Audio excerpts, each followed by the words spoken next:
ഒരിക്കൽ ഒരു ഹോട്ടൽ ഒരു പ്രായം ചെന്നയാൾ ചായ കുടിക്കാനായിട്ട് കാത്തിരിക്കുകയാണ്. സൗത്ത് ആഫ്രിക്കയുടെ പ്രസിഡന്റ് അവിടേക്ക് കടന്നു വരികയാണ്. അങ്ങ് ദൂരെ ഇരിക്കുന്ന ആ പ്രായമായ ആളിനെ ചൂണ്ടിക്കാണിച്ചുകൊണ്ട് ഇദ്ദേഹം പറഞ്ഞു, അംഗരക്ഷകർ പോയി അദ്ദേഹത്തെ വിളിച്ചു കൊണ്ടുവരിക. വിളിച്ച് ഈ പ്രസിഡന്റിൻ്റെ മുൻപിൽ ചായ കുടിക്കാനായിട്ട് അദ്ദേഹത്തെ ഇരുത്തി. ചായ കുടിക്കാനായിട്ട് ഇരിക്കുമ്പോഴും അദ്ദേഹത്തിൻ്റെ ആ പ്രായമുള്ള വ്യക്തിയുടെ തല കുനിഞ്ഞു തന്നെ ഇരുന്നു.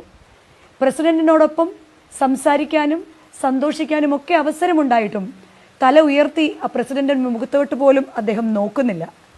ചായ വന്നു, രണ്ടുപേരും ചായ കുടിക്കുകയാണ്.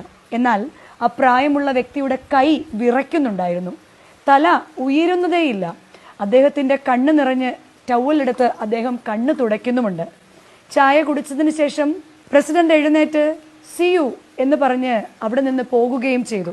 അദ്ദേഹത്തിന് ഏറ്റവും പ്രിയങ്കരനായ അംഗരക്ഷകരിൽ ഒരാൾ ചോദിച്ചു, പാവം മനുഷ്യനല്ലേ, അദ്ദേഹത്തിൻ്റെ കൈ വിറയ്ക്കുന്നത് കണ്ടോ, പ്രായം കൊണ്ടോ ക്ഷീണം കൊണ്ടോ ആയിരിക്കും. അന്നേരം മറുപടിയായിട്ട് പ്രസിഡന്റ് പറയുകയാണ്, ഇതൊന്നുമല്ല കാരണം. നിങ്ങൾക്കറിയാമല്ലോ, ഞാൻ നെൽസൺ മണ്ടേല. ഞാൻ സൗത്ത് ആഫ്രിക്കക്കാരുടെ വിമോചനത്തിന് വേണ്ടി അനേകം ജയിൽ ശിക്ഷകൾ അനുഭവിച്ചിട്ടുള്ള വ്യക്തിയാണ്. ഞാൻ കിടന്ന ജയിലിലെ ഏറ്റവും ക്രൂരനായ ഒരു ജയിലറായിരുന്നു നമ്മുടെ മുൻപിലിരുന്ന് ആ ചായ കുടിച്ച വ്യക്തി. പലപ്പോഴും അതിക്രൂരമായിട്ട് എന്നെ പീഡിപ്പിക്കുകയും ഒരിക്കൽ ഞാൻ ദാഹജലത്തിന് വേണ്ടി യാചിച്ചപ്പോൾ എൻ്റെ പാത്രത്തിലേക്ക് മൂത്രമൊഴിച്ചിട്ട് അത് കുടിച്ചോളൂ എന്ന് പരിഹസിക്കുകയും ചെയ്ത ആളാണ്. ഇന്ന് ഞാൻ ഈ രാജ്യത്തിൻ്റെ പ്രസിഡന്റ് ആയിരിക്കുമ്പോൾ എങ്ങനെയും എനിക്ക് അദ്ദേഹത്തെ ശിക്ഷിക്കാമെന്ന് അദ്ദേഹത്തിന് അറിയാം. എന്നാൽ അദ്ദേഹം ചെയ്ത പ്രവൃത്തിയെക്കുറിച്ച് ഓർത്താണ് അദ്ദേഹം തല ഉയർത്തി നോക്കാതിരുന്നത്. പ്രിയമുള്ളവരെ, എത്ര മാതൃകയോടെയാണ് സൗത്ത് ആഫ്രിക്കയുടെ പ്രസിഡന്റായ നെൽസൺ മണ്ടേല നമ്മുടെ മുൻപിൽ ഇന്ന് നിൽക്കുന്നത്. തന്നോട് അതിക്രൂരമായി പെരുമാറിയ ജയിലറോട് അധികാരം തൻ്റെ കയ്യിൽ ഇരിക്കുമ്പോഴും ഒരു വിഷമവും കൂടാതെ ആ വ്യക്തിയെ റെസ്പെക്റ്റ് ചെയ്യുകയും ആ വ്യക്തിയെ മുൻപിലിരുത്തുകയും ചായ കൊടുക്കുകയും ചെയ്ത ആ പ്രതികാരത്തിനെയല്ലേ മധുര പ്രതികാരം എന്ന് പറയാൻ നാമും പഠിക്കേണ്ടത്.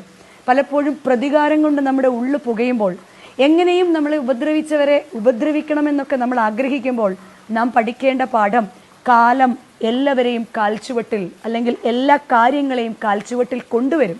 പക്ഷെ കൊണ്ടുവരുമ്പോൾ എങ്ങനെ നാം തിരിച്ചു പ്രതികരിക്കുന്നോ അതാണ് നമ്മുടെ വ്യക്തിത്വം.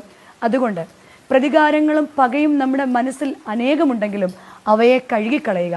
കാലം പലരെയും നമ്മുടെ മുൻപിൽ കൊണ്ടുവരുമ്പോൾ ഒരിക്കലും അവർ ചെയ്തതുപോലെ മറുപടിയായി അവരോട് പ്രതികരിക്കാതെ സ്നേഹത്തോടെ അവരെ തോൽപ്പിക്കുവാൻ നമുക്ക് സാധിക്കുവാൻ ദൈവം സഹായിക്കട്ടെ.